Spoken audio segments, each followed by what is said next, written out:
Hi friends, నెట్ఫ్లిక్స్లో release అయిన the madness web series ఎలా ఉందో చూద్దాం. 8 పార్ట్లున్న ఈ వెబ్ సిరీస్ తెలుగు డబ్బింగ్లో రిలీజ్ అయింది. హీరో ఒక బ్లాక్. తెల్లవాళ్ళందరూ బ్లాక్స్ని వేరేగా చూస్తూ ఉంటారు. అయితే అతను CNN ఛానల్లో రిపోర్టర్గా పనిచేస్తూ ఉంటాడు. ఒకసారి ఊరు చివరున్న క్యాబిన్లో రూమ్లో ఉంటాడు. ఆ పక్కన క్యాబిన్లో ఉన్న అతను, నేను మీకు పక్కన ఉన్నాను, నీకేమైనా సాయం కావాలంటే అడగండి అంటాడు.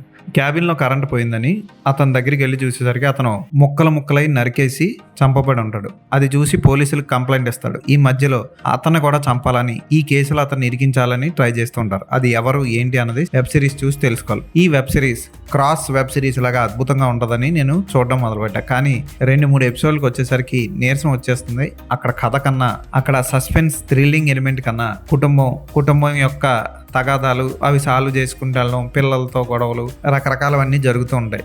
భార్యాభర్తలు విడిపోవడం, మొదటి భార్య కూతురు వేరేగా ఉండడం, ఇవన్నీ చూసి బోర్ కొట్టిస్తుంది వెబ్ సిరీస్.